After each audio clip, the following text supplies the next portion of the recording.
Ladies and gentlemen, I want to welcome you, but thank you for your warm welcome.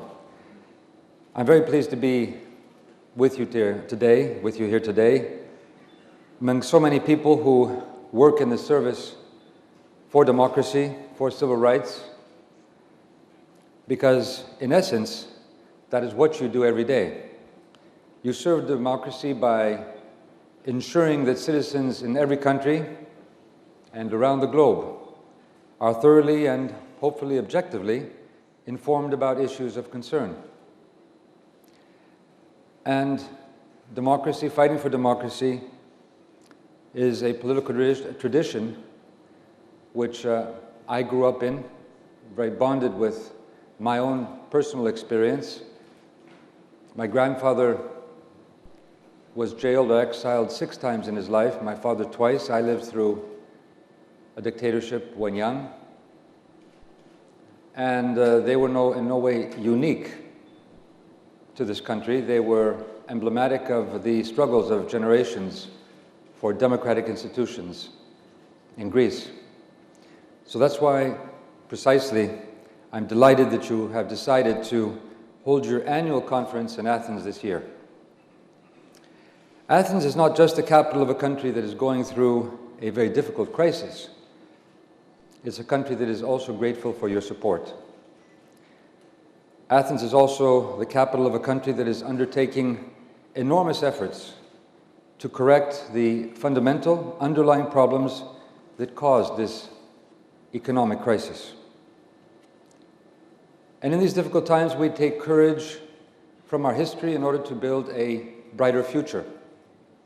We're fortunate enough to belong to the land where the very notions of democracy and dialogue were born. And these are fundamental foundations of our modern societies, and also the essential ground rules on which public information and media are based. And we suffer when we violate these rules. And in the past, Greece has suffered when these rules were violated. Ladies and gentlemen, today I would like to tell you a story of a country, my country, Greece, which only a few months ago was universally considered to be a country in free fall, a country that was doomed to fail. But in a matter of months, we persevered, and Greece has succeeded in overturning expectations and reversing a downward spiral. And as a result, Greece has also managed to turn around a very negative image in global public opinion. We still have much to do, but you know better than anyone. You know the image, how the image of Greece has been portrayed and shaped in recent months.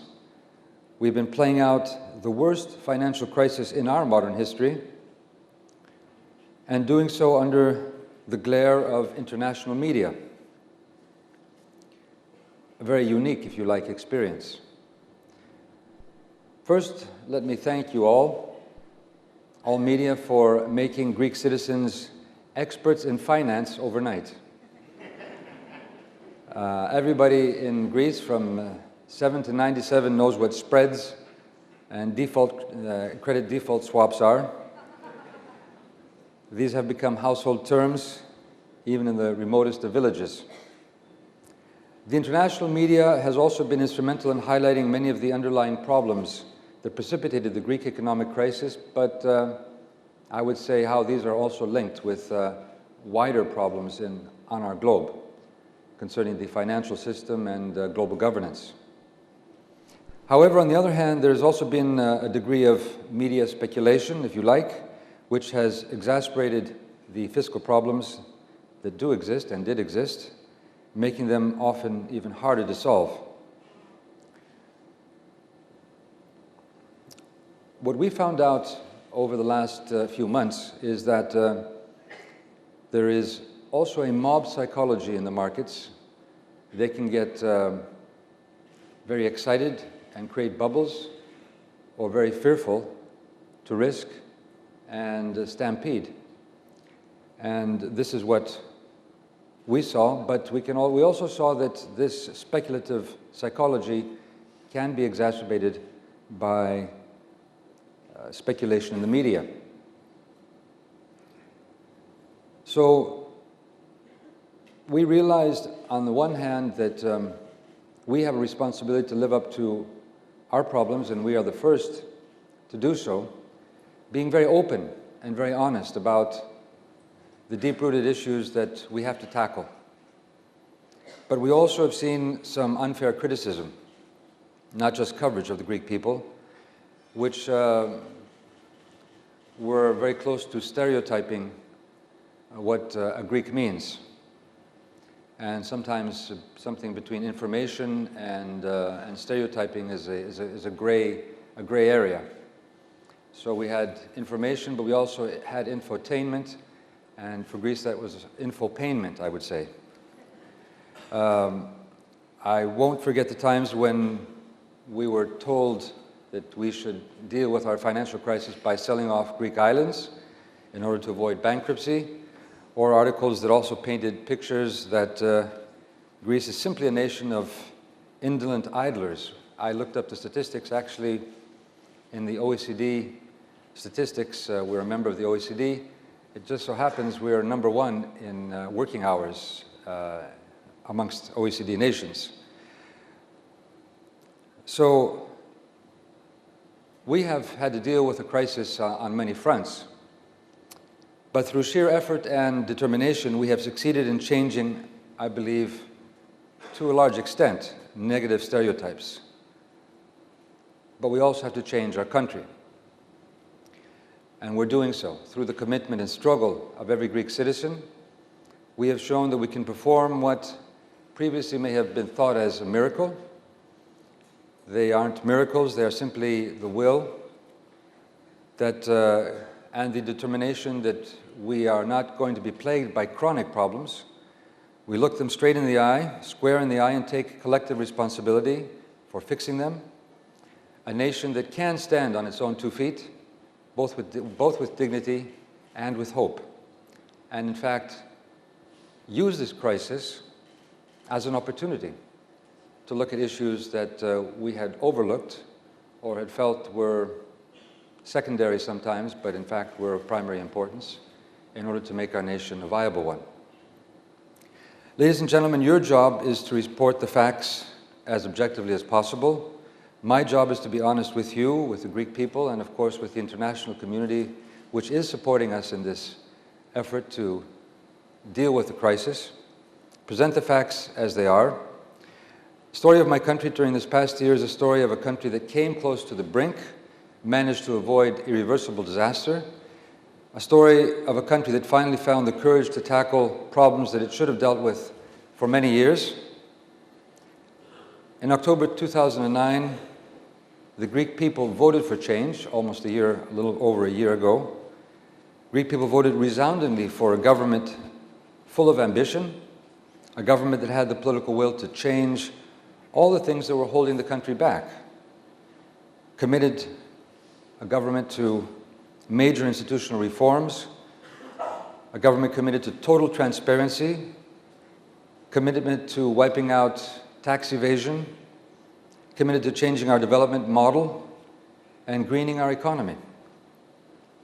But this government came into power and discovered that there were 3 critical challenges, immediate challenges. The first, of course, was the unprecedented fiscal mess.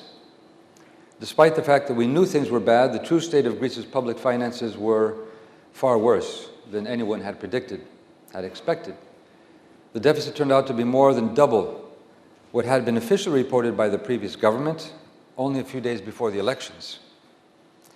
It was reported, you know the facts, that the deficit was 6% of GDP, turned out to be 12.7%, and Eurostat is working hard with us over the last few months in order to make sure that we are totally transparent and have picked up any possible areas of deficit, and the figure for 2009 will be substantially higher. There is a second challenge we had, of course, and that was the complete lack of confidence in our state institutions by even our own citizens.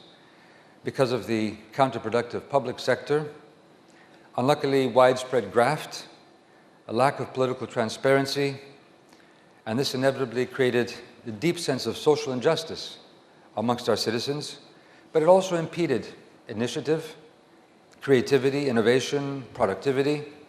In a way, it stopped any form of liberating our potential, great potential that our country has. It disempowered our citizens rather than empowered our citizens. And this very much was due to the way our political institutions and public institutions worked. So that is a major challenge we are facing and dealing with.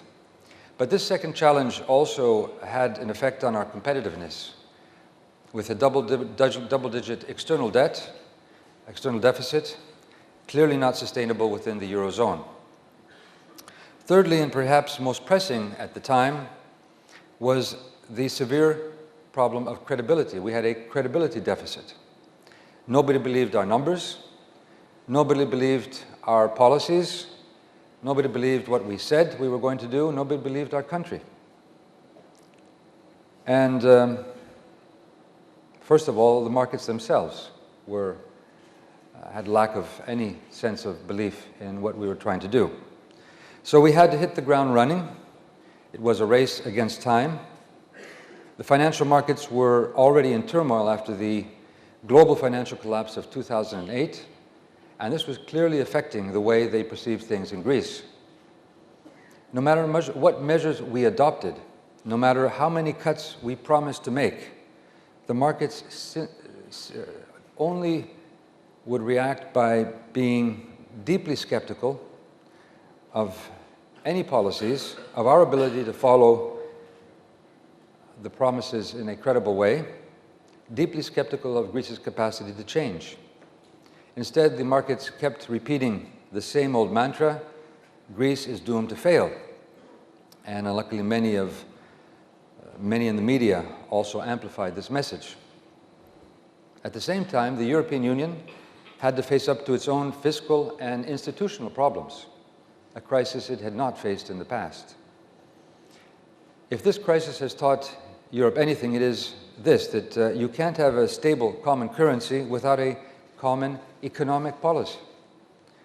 That's why the EU has established a financial support mechanism, and Europe may not have acted fast enough for the markets, but we did act, and in European Union terms very quickly, because ultimately we know that we are all in this together.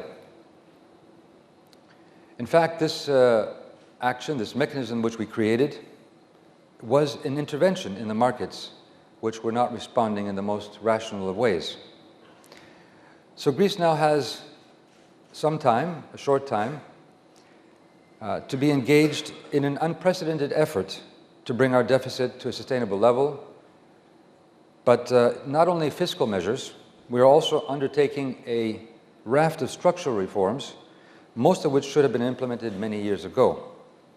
Reforms to open up closed professions, major changes in our tax system, which we already have passed, to minimize loopholes, scope for tax evasion, but also redistribute income in a more sustainable and just way. A new budget system that doesn't allow hidden deficits. Reforms to ensure the viability of our pension system. We overhauled our pension system. We've passed laws for green development, opening up our country to new areas of comparative advantage. This is only 1 year since our government took office, but the 12 months behind us seem like many years. And indeed, Greece has moved forward, I would say, even light years. By the end of the year, we will have reduced the deficit by at least 5.5% of GDP, hopefully more. Regardless of the revised figures from the Eurostat, which will be released next week, this does not change the fact that we have fulfilled our promise, an unprecedented 5.5 adjustment of GDP in one single year. We didn't have a magic formula to achieve this result. We have done it in a hard way by cutting down public expenditure, waste, but also cutting public sector wages, private and public sector pensions, increasing taxes. Difficult things for any government, difficult things for any society. But we did it because we had to, I believe the Greek people felt this also as a patriotic duty. Of course, if we had the luxury of time to make these reforms over a period of a number of years, we would have done things differently. The pain would have been less. It would have been there, but it would have been less. But we had no time. So both the Greek citizens and the government had to choose the hard way. At the same time, we have already launched all major reforms I mentioned earlier: tax system, pension, streamlining public administration, opening up closed professions. We are in the middle of local elections, but what you may not know is that, in fact, last year we made a major overhaul of local government. We had 57 regions. They are now 13. They are elected. There were some 1,050 local government entities. They are now 350. And there were some 6,000 local government companies. They are now 2,000 companies. So this was also a major overhaul of administration just the last year. So this election, in fact, consolidates this huge reform we are making for our democratic institutions. Our financial sector is beginning to show the first signs of life. Greece's biggest bank, the National Bank of Greece, has achieved a huge capital increase, and international interbanking markets are now opening up for Greek banks again. Just 5 months since we launched our 3-year reform, the program which we have launched, Greece already feels very much a different country. We still, of course, have a long way to go. We've taken the first major steps on this difficult journey, and the first step is usually the hardest one. I'm heartened also by the results of the elections last week. Despite the fact that we're in the middle of a painful crisis, there is a broad consensus. There is a real understanding throughout Greek society that what is being done is necessary to make our country a viable one. Necessary to secure our country's future, but also necessary to create a more efficient, more just, more transparent Greek state. Necessary to ensure that every Greek is able to fulfill their enormous potential, because our country does have enormous untapped potential, whether it's in the area of green energy or high-quality tourism or our Mediterranean diet in agriculture or in shipping or in services. We have untapped potential. So this is the story I wanted to tell you today, the story of my first 12 months in office, and surely one of the toughest years in Greece's long history. I hope you will keep this perspective and these facts in mind as you continue to follow this unfolding story. I wanted to be very open and honest with you because there's no room for misconceptions in an economic and political climate of heightened sensitivity. Such sensitivity brings heightened responsibility, both for governments but also for media, in reporting facts accurately. I just want to say that we often see stock footage of a burning trash can in Athens. It obviously makes great TV, but as any Greek in this room will tell you, it doesn't tell the real story or the whole story about Greece. As a nation, we're not chained to our past. We learn from it, from the good and the bad, but we're moving forward every day. We're in the process of completing the most ambitious consolidation and structural reform program in modern Greek history. For Greece, this is the news story of the decade. There are always obstacles to overcome, but the momentum of the country is unmistakable. Greece is changing and changing rapidly, and I believe there's nothing that can hold us back now. Thank you very much, and again, welcome to Athens.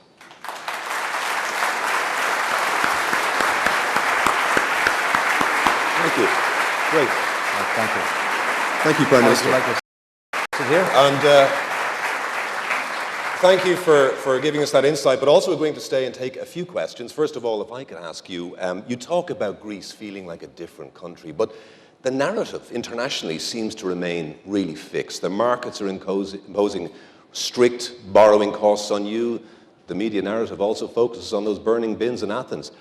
To what extent are you prisoners of international perceptions right now in Greece? Well, I wouldn't say prisoners. Obviously, international perceptions are there, and they are very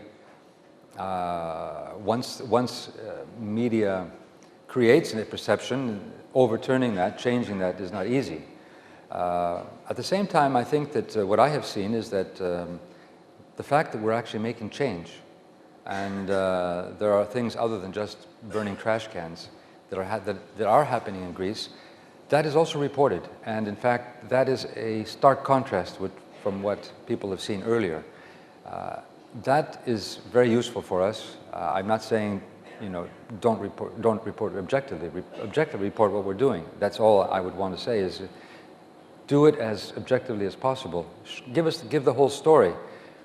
If you give the whole story, I think it becomes a story where a very different story, a story of a people that, yes, we know we made, things went wrong in our country, we know that many things were mismanaged, but at the same time, we're determined to change, and we are changing, and we're taking the pain. And it's an unfolding story. It's not an easy story because we have much to do. We have much to continue to do. I believe that, now that's, media is one, markets are something else. Markets slowly are changing, but this is why we needed this intervention, if you like, the European mechanism for financial stability, because markets were slow to react or very skeptical, and the psychology that does exist in markets today, and this is one of the problems, is that one of high risk. People don't invest, people are wary of investing, people are looking for the least risk. Therefore, if a country does have a problem, it will be attacked in a way. And the slightest inkling of a problem will become magnified, and any story will become self-fulfilling. Any prophecy will become self-fulfilling. This is why we needed this mechanism, and that is giving us time. It's giving us 3 years. Hopefully we want to get out onto the markets earlier than 3 years. Leave this, if you like, this protective bubble, which is a protective bubble, protective shield, if you like, as early as possible and stand on our own 2 feet.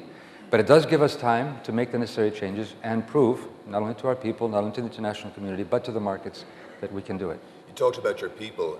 There is a sense that right now Europe perhaps is looking at a lost generation, disenchanted from politics, facing into an economic crisis not of their making.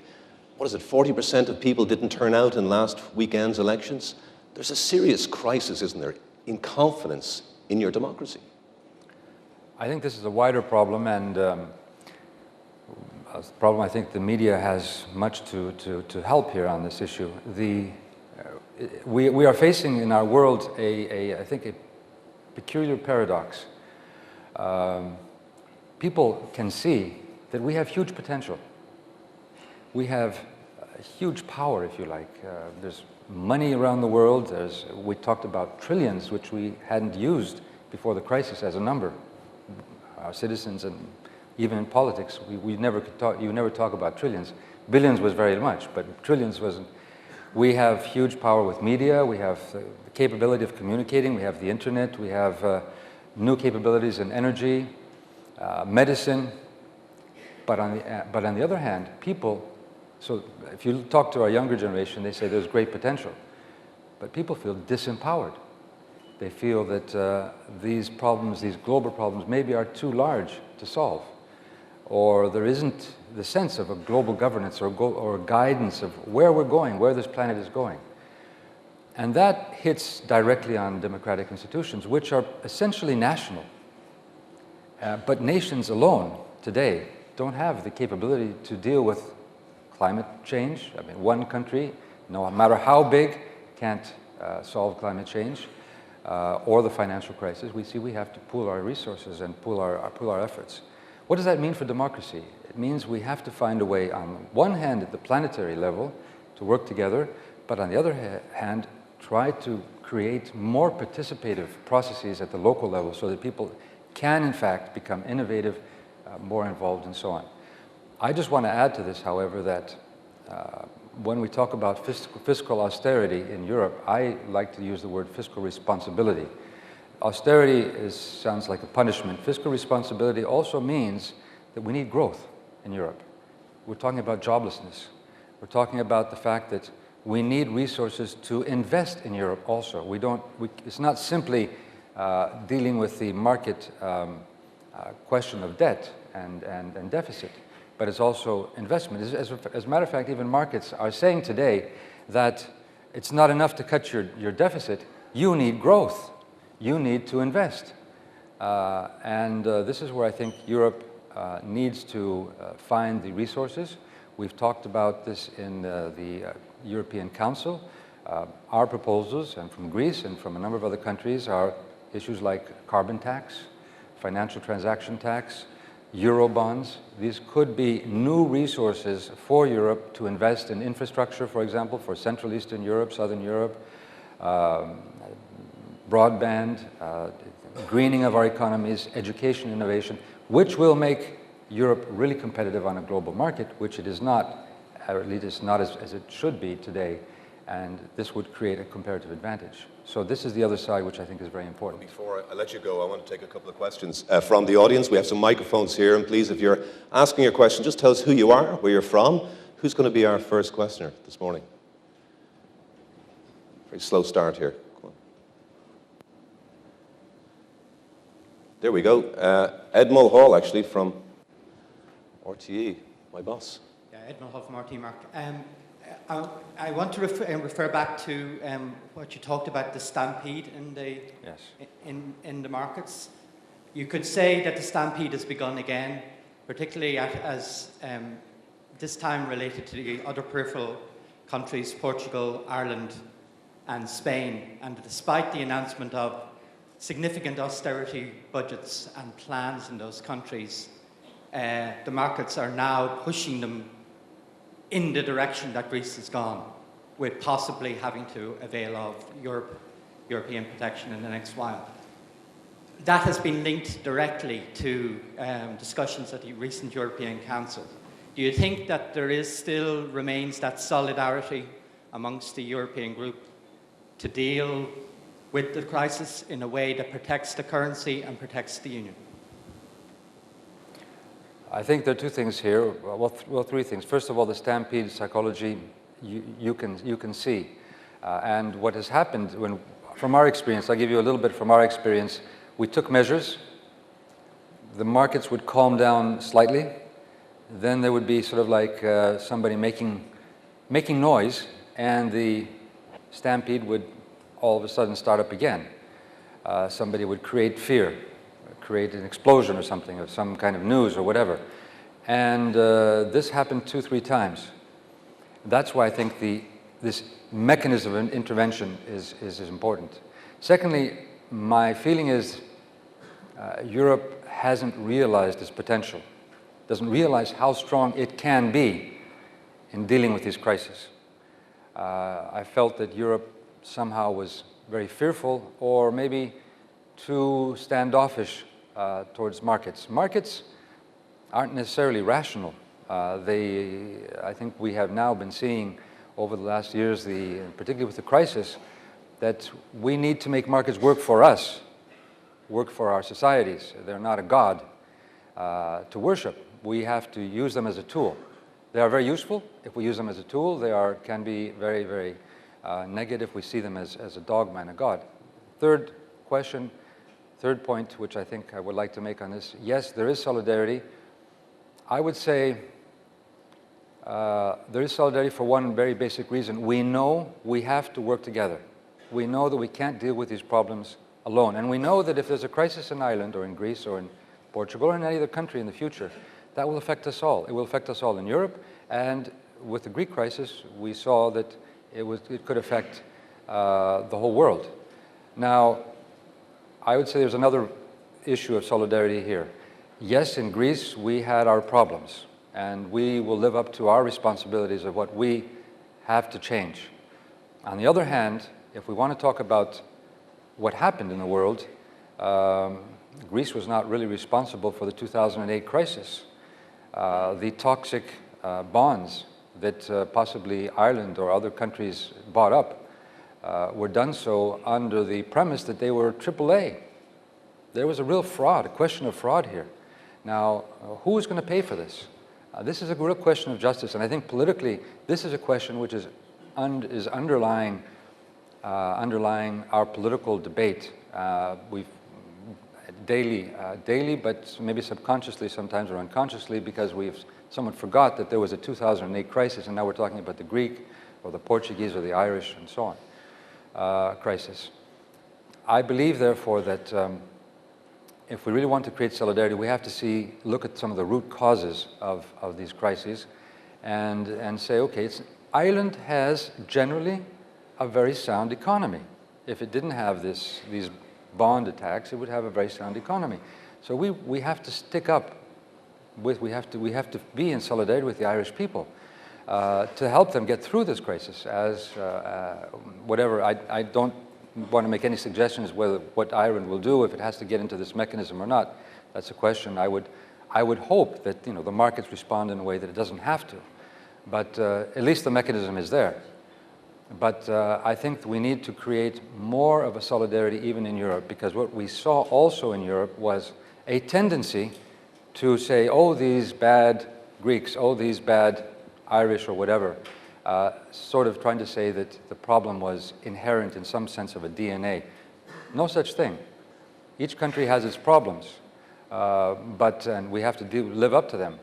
But we have to work together to solve these. Thank you. Time for one last question. Right here in the front row. We have a microphone coming to you any second. Peter Barabbas from Euronews. You mentioned the burning trash can, of course, and the stereotypes about the international media coverage, but would there be one good story, one positive aspect coming out of the coverage of the international media of the Greek crisis? Absolutely. No, I mean, other than the being a little bit humorous and the fact that everybody learned about what the financial terms are, such as the spreads and so on, I believe that we have, when there are positive stories, these do get highlighted, maybe more so than they would otherwise because of our crisis. So we're trying to produce positive stories, whether it is the fact that we had record attendance of the Greek marathon race 2 weeks ago, and it was a great event, or whether the fact that we are a country which has shown determination. We have shown that we can cut down our deficit. This has been highlighted positively in many countries in Europe, not only in Europe, and even seen as a model. I don't want to say that how we deal with our crisis is a model in any way, because we have our special aspects and our special problems. But I think the fact that people are saying, you are determined. Greeks have shown that they are determined, that they can make the change. That has been, I think, a very positive story. And not simply a positive story for international media. This has reflected on the self-confidence of Greeks themselves. And I think that has given a new dynamic, because in our international global world today, we are creating a global consciousness and understanding of each other in a way we didn't in the past. So the views of other countries on ourselves, of your viewers or readership around the world, does affect our psychology, does affect our sense of what our values are too. We are creating a sense of what are our global common values. And in this, I think that when things are reported that we have done positively, this reinforces our sense of commitment and dynamism in changing our country. And I'd like to thank you for that.